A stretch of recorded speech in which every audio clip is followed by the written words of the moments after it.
de capitales, que era hasta ese momento el principal problema de la economía argentina.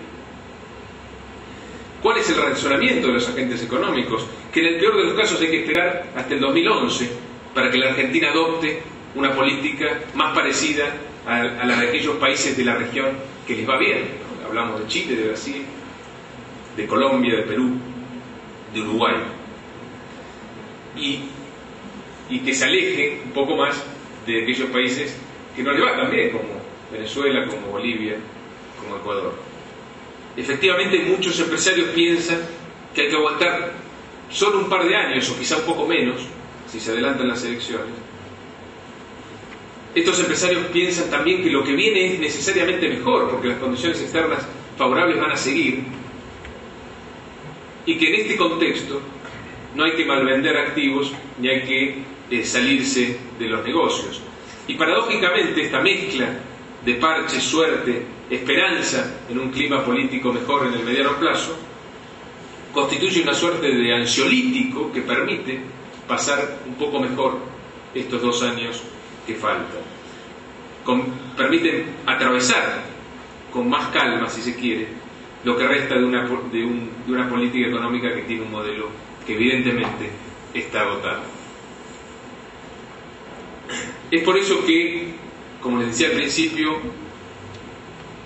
y si tenemos suerte llueve un poco más, el año que viene la Argentina va a crecer. Nuestra proyección es que la Argentina crezca por lo menos un 3% el año que viene, después de caer más del 3% este año. Es decir, que a fines del 2010 estaríamos como a fines del 2008. Nos perdimos 2 años.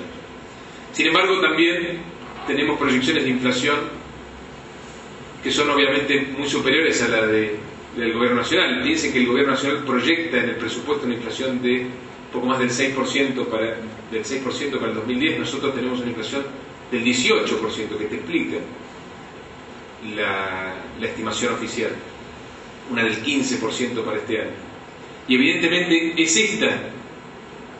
este problema, el problema de la inflación, el que en parte va a impedir que muchos argentinos puedan sentir en carne propia el hecho de que la Argentina pase de caer el 3% en términos del producto a crecer por lo menos un 3% el año que viene. Es decir, que no va a haber efecto positivo de ese crecimiento, efecto derrame positivo de ese crecimiento sobre la sociedad, ni tampoco va a haber un efecto derrame positivo sobre las provincias o sobre el federalismo fiscal. Estimamos un crecimiento del 3% del producto, pero también estimamos un incremento del déficit fiscal subnacional en las provincias y en los municipios. ¿Y esto por qué se da? Porque hay un divorcio cada vez más importante entre las variables macroeconómicas y la situación de las provincias, la situación de la gente. Y en términos del federalismo fiscal, en términos de las finanzas públicas subnacionales, cada vez más los problemas estructurales prevalecen sobre los problemas coyunturales. ¿Y qué son los problemas estructurales? Básicamente parten de esta política de centralización de recursos que se vio en estos últimos años y que es única en la Argentina, por lo menos desde que nos organizamos como país allá por 1853. Piensen ustedes que de la torta de recursos federales, en el año 91 las provincias tenían o participaban con el 45%, hoy participan de la torta de recursos federales aproximadamente con el 30%. Pero eso no es todo. Las provincias en el año 91 tienen una participación sobre la responsabilidad del gasto primario social consolidado del 38%. Hoy las provincias son responsables del gasto primario social consolidado en casi el 50%. Es decir, participan de la torta de recursos federales en un 30% y son responsables del gasto primario social en un 50%. Esta diferencia de 20 puntos es lo que condena, a nuestro juicio, a las provincias al déficit fiscal.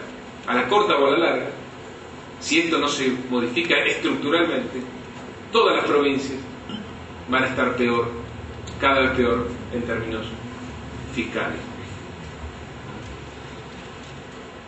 Y este deterioro del federalismo tiene un impacto directo en la calidad de vida de los ciudadanos. Provincias desfinanciadas no pueden proveer bienes y servicios esenciales que están bajo su responsabilidad, como la salud, como la educación, como la seguridad, como la justicia. Cuando la gente termine de entender que los problemas del federalismo son problemas que atentan contra la posibilidad de disfrutar de una vida más digna, creo que vamos a haber dado un paso también adelante en términos de esta batalla que libramos algunos por la mejora de las condiciones del país federal. Fíjense ustedes cómo evolucionaron los gastos, el gasto en términos del producto en los últimos años. En el 2002, las provincias tenían el 10% del gasto primario en términos del producto. En el año 2009 creció al 14%, 4 puntos más. La nación tenía o participaba en el gasto primario en términos del producto con el 17% en el 2002, hoy tiene el 27%, 10 puntos más. ¿En qué creció este gasto primario de la nación? Básicamente en un rubro que antes era bastante marginal y que hoy es el más importante, que son los subsidios al sector privado. ¿Y qué impacto tienen básicamente estos subsidios? Tienen un impacto en el área metropolitana, es decir, tiene un impacto en términos de disminución del costo de los servicios públicos, en términos de la disminución del costo del transporte en el área metropolitana. ¿Cuál es la contracara de este incremento del gasto primario? Un incremento terrible en términos de la presión tributaria, que obviamente también tiene un impacto en la caída de los niveles de inversión. Mayor presión tributaria, menor inversión. En el año 2002, la nación tenía una presión tributaria en términos del producto del 16%. Hoy, esta presión tributaria es del 27%, es decir, 11 puntos más en términos del producto de presión tributaria.